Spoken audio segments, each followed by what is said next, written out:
एक सुशासन और अभिसरण विभाग का गठन किए हैं और इसके माध्यम से शासन स्थापित करने का हमारा प्रयास है। और उसी तरह से मतलब गुड गवर्नेंस एक का मतलब अधोसंरचना में विस्तार। और चूंकि ये साल हमारे छत्तीसगढ़ के निर्माता श्रद्धेय अटल बिहारी वाजपेयी जी का जन्म शताब्दी वर्ष है, तो हम लोगों ने इस वर्ष को विश्वास वर्ष के रूप में भी मनाया है और अटल निर्माण वर्ष के रूप में भी घोषित किया है। तो अधोसंरचना का तेजी से हम लोग इस वर्ष में विकास करने वाले हैं। और उसी तरह से टी का अर्थ है टेक्नोलॉजी का विकास, ज्यादा से ज्यादा टेक्नोलॉजी का अपने सरकारी कामों को निपटाने में उसका प्रयोग करेंगे। और आई का मतलब है इंडस्ट्रियल ग्रोथ, उद्योग धंधा तेजी से छत्तीसगढ़ में विकसित हो ताकि यहाँ पर निवेश भी आए। और हम लोग नई उद्योग नीति भी लॉन्च किए हैं जिसमें विशेषकर रोजगार को जोर दिए हैं कि अधिक से अधिक इन उद्योग धंधों के माध्यम से हमारे बेटा बेटियों को रोजगार मिले। तो ये गति का ये अर्थ हुआ है। और इस बजट में सभी वर्गों के लिए ख्याल किया गया है। पहली बार पूरे प्रदेश में सड़क निर्माण के लिए 2000 करोड़ का अलग से प्रावधान किया है। बाकी पूरे डिटेल में हमारे वित्त मंत्री जी बताएंगे। मैं कह सकता हूं कि ये बजट हमारे वित्त मंत्री जी ने शायद ये भी देश में पहली बार हुआ होगा कि अपने हाथ से इन्होंने लिखा है। कितना पेज? 100 पेज इन्होंने पूरा अपने हाथ से लिखा हुआ है और ये ऐतिहासिक बजट है। बाकी बजट के विषय में विस्तार से हमारे वित्त मंत्री जी आप लोगों के सामने में रखेंगे। मैं पुनः प्रदेश की 3 करोड़ जनता को धन्यवाद देना चाहेंगे। और हमारी सरकार की नीति और नीयत दोनों साफ है। हम लोग पूरी ईमानदारी के साथ, निष्ठा के साथ उनके विकास के लिए काम करेंगे। और एक बार फिर मैं इस शानदार बजट बनाने के लिए, प्रस्तुतिकरण के लिए हमारे वित्त मंत्री जी को हम धन्यवाद देते हैं।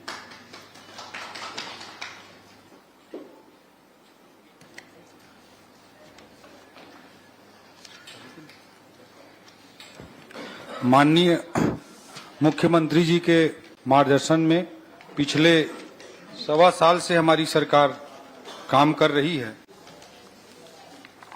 और मैंने जैसा कि पहले ही कहा कि उनकी अच्छी नीयत और कर्मठता ये 2 हमारे सरकार के केंद्र बिंदु हैं।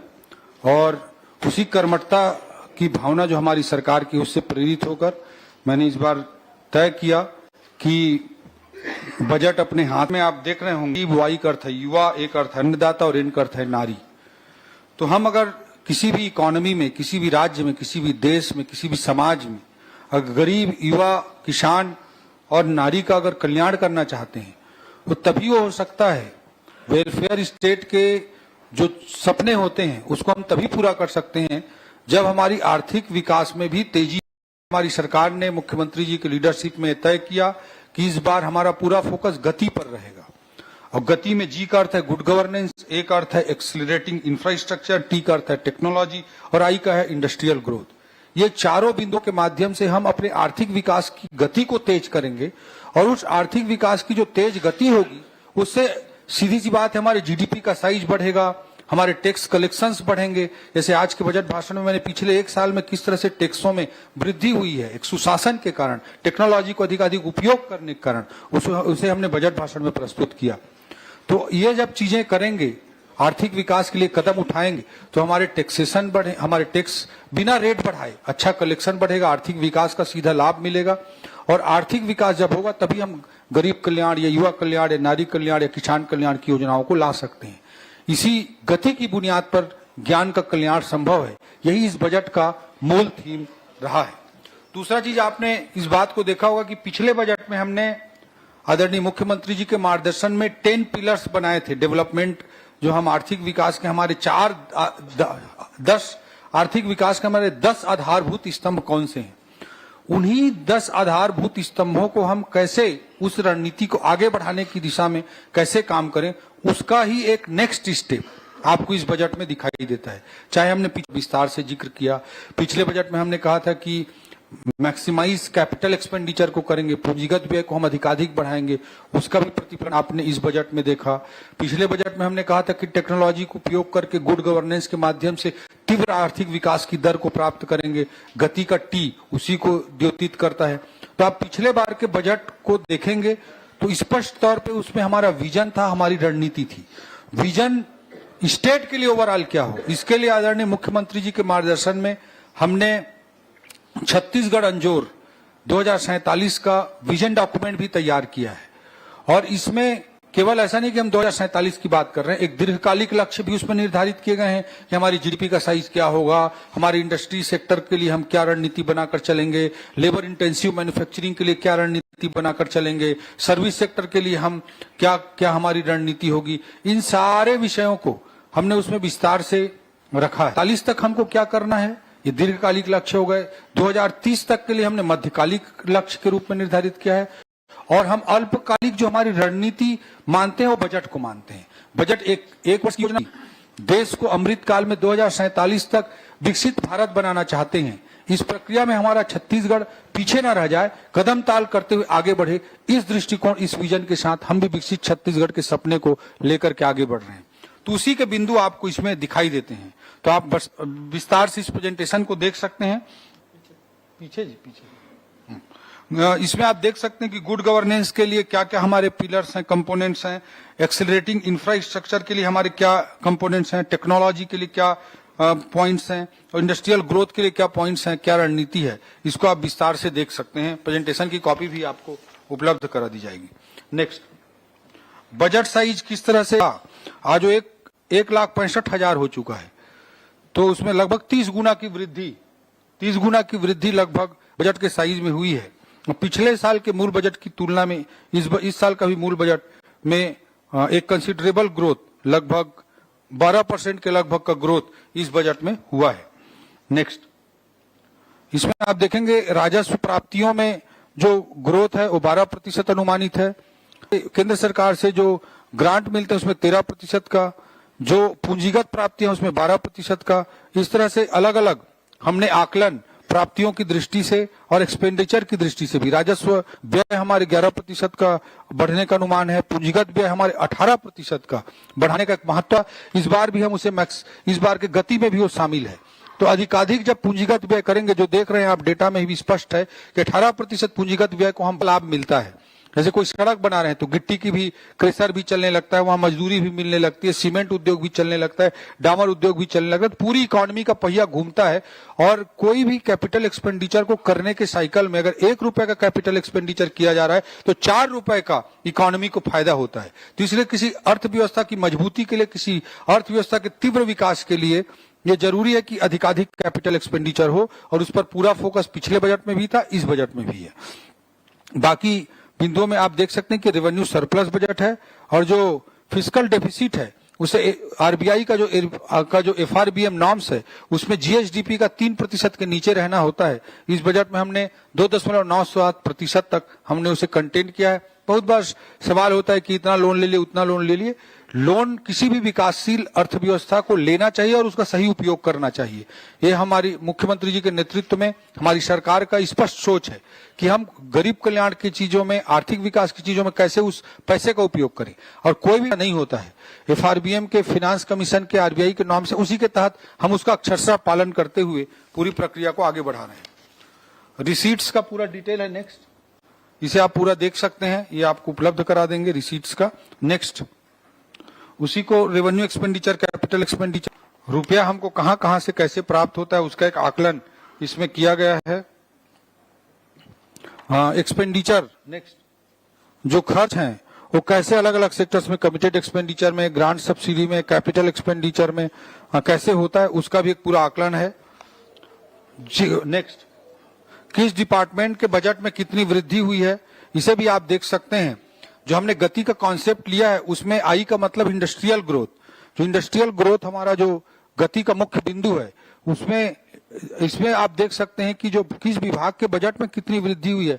इसमें सर्वाधिक वृद्धि कॉमर्स एंड इंडस्ट्री डिपार्टमेंट के बजट में दिख रही है। 119% की वृद्धि हुई, 2 गुना से भी अधिक इंडस्ट्री डिपार्टमेंट का बजट हमने किया है ताकि प्रदेश में आर्थिक विकास सुनिश्चित किया जा सके। और आदरणीय मुख्यमंत्री जी के नेतृत्व में नई इंडस्ट्रियल पॉलिसी भी लाने का काम हमारी सरकार ने किया और उसी के अनुरूप हम तेजी से इंडस्ट्रियल ग्रोथ को प्रमोट कर रहे हैं। अलग अलग डिपार्टमेंट्स के आप बजट में देख सकते हैं किस तरह से वृद्धि हुई है। कैपिटल एक्सपेंडिचर के पॉइंट ऑफ व्यू से पीडब्ल्यूडी के विभाग में आप देख रहे हैं 19% की वृद्धि, डब्ल्यूआरडी वाटर रिसोर्स जल संसाधन विभाग के बजट में 20% की वृद्धि, ये साफ तौर पर दृष्टिगोचर है। नेक्स्ट, जो अलग अलग डिपार्टमेंट में कितने कितने का आवंटन है उसका ये डिटेल है, इसे आप देख सकते हैं। नेक्स्ट, मेजर डिपार्टमेंट में कितना परसेंट बजट, टोटल बजट का कितना परसेंट उस डिपार्टमेंट को बजट जा रहा है, इसे आप देख सकते हैं कि स्कूल एजुकेशन में सर्वाधिक 12%, ग्रामीण विकास में 10%, इस तरह से सरकार का बजट इस डिपार्टमेंट्स में खर्च हो रहा है। नेक्स्ट, मेजर स्कीम्स जो हमारी हैं उनका इसमें विस्तार से वर्णन किया गया है, चाहे कृषक उन्नति योजना हो उसके लिए 10,000 करोड़, प्रधानमंत्री आवास योजना उसके लिए 8,500 करोड़, महतारी वंदन योजना 5,500 करोड़, खाद्यान्न सहायता योजना के लिए 4,500 करोड़, ऐसे अलग अलग स्कीम्स के लिए इसे लागू किया गया है। नेक्स्ट, नए जो प्रयोग किए गए हैं, नई योजनाएं जो आदरणीय मुख्यमंत्री जी के नेतृत्व में हमने लाया है, उसे आप विशेष रूप से देख सकते हैं कि मुख्यमंत्री नगरोत्थान योजना, जो बड़े नगर निगम के क्षेत्र हैं 14 हमारे, उनमें अर्बन डेवलपमेंट के माध्यम से आर्थिक विकास कैसे तीव्रता से हो सके, इसके लिए मुख्यमंत्री नगरोत्थान योजना लागू की जा रही है। उसमें 500 करोड़ रुपए का बजटीय प्रावधान रखा गया है। मुख्यमंत्री मोबाइल टावर स्कीम, आदरणीय हमारे उप मुख्यमंत्री विजय शर्मा जी भी का भी आगमन हुआ है, हम सभी उनका अभिनंदन करते हैं। और जो मुख्यमंत्री मोबाइल टावर योजना में मुख्यमंत्री जी की संवेदनशील सोच है कि कैसे हम मोबाइल टावर अंदरूनी क्षेत्रों में, मंत्री सुगम परिवहन योजना, ये भी आदरणीय मुख्यमंत्री जी की संवेदनशील सोच है कि बस्तर सरगुजा अंचल में जो अंदर के गांव है वहां तक बस वगैरह कुछ जाता नहीं है, तो उसको बीजेप के माध्यम से ऐसे अंचल में जो नक्सल प्रभावित गांव हैं, जो अंदरूनी क्षेत्र हैं, वहां पर बस चलाने के लिए प्रयास किया जाएगा। मुख्यमंत्री रिंग रोड निर्माण योजना, ये जो छोटे नगर, जो बड़े शहर हैं उनके लिए नेशनल हाईवे, स्टेट हाईवे के माध्यम से हम बाईपास और रिंग रोड तो बना लेते हैं, लेकिन जो छोटे छोटे शहर हैं वहां भी उनका एक व्यवस्थित विकास हो, इसके दृष्टिकोण से आदरणीय मुख्यमंत्री जी के मार्गदर्शन में मुख्यमंत्री रिंग रोड योजना हमने प्रारंभ की है। इसी तरह से मुख्यमंत्री गृह प्रवेश सम्मान योजना, हमारे जो शहरी आवास के हितग्राही हैं वो जब आवास का निर्माण पूर्ण कर लेंगे तो उनको राशि प्रदान की जाएगी, अतिरिक्त राशि इंसेंटिव के रूप में। जो योजना में मिलता है वो तो मिलता है, घर को निर्माण कर लेने पर मुख्यमंत्री गृह प्रवेश सम्मान योजना के अंतर्गत अतिरिक्त पैसा उनको दिया जाएगा। इसी तरह से मुख्यमंत्री गवर्नेंस फेलोशिप, मुख्यमंत्री सुशासन फेलोशिप योजना भी लाई गई है। इसमें IIM और IIIT के साथ मिलकर इंटर्नशिप बेसिस पे कोई व्यक्ति को हम सैलरी पे लेंगे, वो सरकार का काम करेगा और साथ में इंटर्नशिप बेसिस पे IIT और IIM के साथ वो कोर्स भी करेगा, ताकि हमारे छत्तीसगढ़ के युवाओं को हाई क्लास जॉब के लिए हम प्रिपेयर कर सकें। इसी तरह से अटल सिंचाई योजना, बरसों से कई सिंचाई परियोजनाएं लंबित हैं, उनको ध्यान में रखते हुए 5,000 करोड़ रुपए का पूरी योजना काल में इसका योजना में खर्च किया जाएगा, अटल सिंचाई योजना, और इससे 1 लाख हेक्टेयर भूमि को सिंचित बनाया जा सकेगा। इस तरह की स्कीम है। न्यू मेडिकल कॉलेज, कुनकुरी में नया मेडिकल कॉलेज खोला जाएगा। जो हमारे 12 नर्सिंग कॉलेज और 6 फिजियोथेरेपी कॉलेज नए स्थापित किए जा रहे हैं। आज तक हमारे छत्तीसगढ़ में 8 नर्सिंग कॉलेज और 6 फिजियोथेरेपी कॉलेज, 1 फिजियोथेरेपी कॉलेज था, उसको 8 से बढ़ाकर सीधा हम 20 करने जा रहे हैं, और 1 फिजियोथेरेपी कॉलेज को बढ़ाकर सीधा 1 से 7 करने जा रहे हैं, क्योंकि ऐसे कोर्स एक अच्छा रोजगार कहीं न कहीं मिल ही जाएगा। इस तरह के कोर्सेज को आदरणीय मुख्यमंत्री जी के नेतृत्व में हम बढ़ावा दे रहे हैं। इसी तरह से निफ्ट, हमारे छत्तीसगढ़ में रायपुर में IIM भी आ गया, IIIT भी आ गया, नेशनल लॉ यूनिवर्सिटी भी आ गई, एम्स भी आ गया, NIT भी आ गया, सीपेट भी आ गया, लेकिन निफ्ट नहीं था। तो एक और इंस्टीट्यूट ऑफ फैशन टेक्नोलॉजी, इससे हमारे छत्तीसगढ़ के परंपरा को हमने और आगे बढ़ाया है, इसे आप डिटेल में देख सकते हैं। एक्सेलरेटिंग इंफ्रास्ट्रक्चर, इसमें भी बहुत सारे बिंदुओं को हमने आगे बढ़ाया है। टेक्नोलॉजी के पॉइंट ऑफ व्यू से भी बहुत पॉइंट्स हैं। और इंडस्ट्रियल ग्रोथ की दृष्टि से बहुत डिटेल में हमने चीजों को रखा है। डिपार्टमेंट सभी विभागों के प्रावधान किए गए हैं, उन प्रावधानों को भी आप देख सकते हैं। और विशेष रूप से मैं जिक्र करना चाहूंगा जीडीपी ग्रोथ का, कि इस बार वर्ष 2024-25 में हमारा जीएसडीपी का ग्रोथ रेट 7.51% है, रियल जीडीपी ग्रोथ। और पूरे भारत की दृष्टि से राष्ट्रीय औसत, पूरे भारत का नेशनल एवरेज जो ग्रोथ हमारे बीच में है, इसका सीधा लाभ मिलेगा। जीएसटी के अंतर्गत, जो पहले जीएसटी रिजीम के पहले वैट था, वैट के अंतर्गत 25,000 से कम की जो देनदारियां वाले केस थे, ऐसे करीब 62,000 केस थे और 40,000 व्यापारियों के केस पड़े हुए थे, उनको ओटीएस 60,000 लोगों को मिल रहा है। इसलिए हमने ये काम मुख्यमंत्री जी के मार्गदर्शन में किया है। जीएसटी में जो ई-वे बिल जनरेट होता था, उसको हमारी पूरे देश के अनुरूप 50,000 तक के लिए था कि 50,000 से ऊपर की बिलिंग हो रही, उसमें ई-वे बिल कंपलसरी था। उसको ईज ऑफ डूइंग बिजनेस के तहत 50,000 से बढ़ाकर 1 लाख कर दिया गया है। कर्मचारियों का डीए 53%, 50% से बढ़ाकर 53% कर दिया गया है। जो हमारे चेंबर ऑफ कॉमर्स है, उसकी बहुप्रतीक्षित मांग थी कि नवा रायपुर में उनको रियायती भूमि मिले, रियायती दर पे, और चेंबर ऑफ कॉमर्स का वहां पे भवन बने। नवा रायपुर बहुत तेजी से बसाने की दिशा में मुख्यमंत्री जी के नेतृत्व में हम काम कर रहे हैं। चेंबर ऑफ कॉमर्स के कार्यालय के रियायती भूमि देने का भी निर्णय लिया गया है। जो रजिस्ट्रेशन है, जो पंजीयन है, उसमें स्टाम्प ड्यूटी लगता है, उसमें रजिस्ट्रेशन फीस लगता है और सेस लगता है। स्टाम्प ड्यूटी के 12% जो सेस लगता था, उसे समाप्त कर दिया गया है। इससे सभी पंजीकरण कराने वाले लोगों को इसका सीधा लाभ मिलेगा। इसके अलावा सबसे महत्वपूर्ण, सभी पत्रकार साथियों को ध्यान में रखते हुए मुख्यमंत्री जी ने बहुत संवेदनशील निर्णय लिए हैं। पत्रकार सम्मान निधि की राशि को 10,000 से बढ़ाकर 20,000 करने का निर्णय लिया गया है। जो हमारा भवन है रायपुर का, उसमें 1 करोड़ रुपए का रिनोवेशन का काम कराया जाएगा और पत्रकार साथियों का एक्सपोजर टूर भी कराया जाएगा। उसके लिए 1 करोड़ रुपए का प्रावधान आदरणीय मुख्यमंत्री जी के मार्गदर्शन में किया गया है। इस तरह के कुछ महत्वपूर्ण बिंदु हैं जिसे आपके समक्ष हम रखना चाहते थे। धन्यवाद।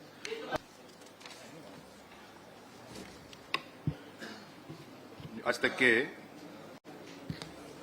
छत्तीसगढ़ में राज्य बनने के बाद सबसे बड़ा बजट आज से लड़ाई की दिशा में, नक्सलिज्म के उन्मूलन की दिशा में ये बजट बड़ा महत्वपूर्ण है। विशेष रूप से बस्तर के युवाओं को किस तरीके से होम स्टे के साथ जोड़ना, किस तरीके से कुटीर उद्योग, लघु उद्योग के साथ विभिन्न गांवों तक किस तरीके से निर्माण कार्य करना, 3,200 हमारे बस्तर फाइटर्स की नियुक्ति करना, इतनी गंभीरता से, इतने माइन्यूटली सोच करके प्रस्तुत होते मैंने नहीं देखा। भाई बजट पहले टीवी पर बहुत देखते थे, परंतु ऐसा इतनी दूर तक चिंता करके अगर कोई बजट बनाया गया, मैं हृदय से अभिनंदन करता हूं इसका। और विशेष रूप से बड़े दिनों से जो मांग थी हमारे यहाँ छत्तीसगढ़ में, इंडस्ट्रीज में लोग की अनुमति हो जाना बजट, परंतु अगर हो जाती है विगत कुछ दिन समय के विषयों को ध्यान रखकर, तो स्टेट सिक्योरिटी गार्ड का भी हम फॉर्मेशन कर सकेंगे। यह भी एक बात बजट में आ जाना, ये बहुत अच्छी बात है। साइबर क्राइम जिस तरीके से बढ़ रहा है, तो नए साइबर थानों को, नए साइबर क्राइम के प्रावधानों से लड़ने के लिए और इंफ्रास्ट्रक्चर साइबर वाले हैं। नया रायपुर में इसमें कहते हैं साइंस सिटी बनने वाली है पूरी। उसके बावजूद आप पंचायत राज में आप देखेंगे तो 8,500 करोड़ रुपए का प्रावधान प्रधानमंत्री आवास के लिए किया गया है। विगत सरकार में उस सरकार के मंत्री ने ही इस्तीफा दे दिया था, अपने विभाग को छोड़ दिया था, ये कह के कि मैं माननीय मुख्यमंत्री जी से मैंने बार बार कहा कि गरीबों के आवास के लिए आप राज्यांश जारी करें, परंतु उन्होंने नहीं किया और इसलिए मैं इस्तीफा देता हूं। आपको ध्यान होगा बहुत अच्छे से, इस बार प्रधानमंत्री आवास के लिए 8,500 करोड़ रुपया माननीय विष्णुदेव साय जी का शत अभिनंदन है, हृदय से अभिनंदन है। इस बात के लिए वित्त मंत्री जी ने बहुत चिंता की है, उनका भी अभिनंदन है। इस बजट में 8,500 करोड़ गरीबों के आवास के लिए दिया गया है, ये बहुत बड़ी बात है। सारे विषयों पर बजट आप देखेंगे तो बहुत गंभीरता से चिंतन करते हुए, बहुत दूरी तक एक एक चीज को सोचते हुए, और सबसे बड़ी बात मैं आपसे कहूं कि अगर पूंजीगत व्यय पिछली बार 22,000 करोड़ से गया है, पूंजीगत व्यय बढ़ा है और कम हो गया है, तो जब पूंजीगत व्यय बढ़ता है तो चिंता करके राज्य सरकार के आय को बढ़ा बढ़ाया जाए। पिछले 1 वर्षों में लगातार इस बात पर मेहनत करके राज्य सरकार के आय को बढ़ाने की कोशिश की गई और तब यह साहस किया गया कि टैक्स भी कम कर लिया जाए और पूंजीगत व्यय भी बढ़ा दिया जाए। बहुत शानदार बजट है। माननीय हमारे मुखिया, हमारे नेता, प्रदेश के मुख्यमंत्री माननीय विष्णुदेव साय जी का इस पूरे मार्गदर्शन के लिए हृदय से आभार और अभिनंदन है। मैं बहुत सारी बधाइयां देता हूं इस बहुत अच्छे बजट के लिए। मुख्यमंत्री जी, आपको मुख्यमंत्री जी, मेरा नाम पीयूष मिश्रा है। देखिए, भारत जैसे लोकतंत्र के लिए अंत्योदय की भी ध्यान रखना बहुत जरूरी है। जो आर्थिक विकास हो रहा है, भारत विकसित बन रहा है, छत्तीसगढ़ विकसित बन रहा है, लेकिन इस आर्थिक विकास की प्रक्रिया में समाज का आखिरी छोर का व्यक्ति छूट ना जाए, इसकी भी चिंता करना एक लोकतांत्रिक सरकार की जिम्मेदारी होती है। बट ये पूरी तरह से तभी संभव है जब प्रदेश की अर्थव्यवस्था भी तेजी से आगे बढ़े। हम जब अर्थव्यवस्था आगे बढ़ती है, जीएसडीपी का साइज आगे बढ़ता है, टैक्स कलेक्शन बढ़ता है और राज्य की आय भी बढ़ती है। तो मेरा मानना है, जिसे आप फ्रीबीज कह रहे हैं, मैं उसे गरीब कल्याण की योजना कहूंगा।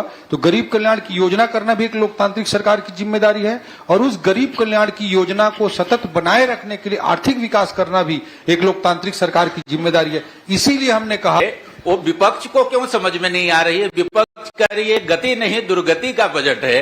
जरा इस पर प्रकाश डाले आप या मुख्यमंत्री जी। तो न छत्तीसगढ़ का ज्ञान उन्हें दिखाई देगा, न ही उनको गति दिखाई देगी।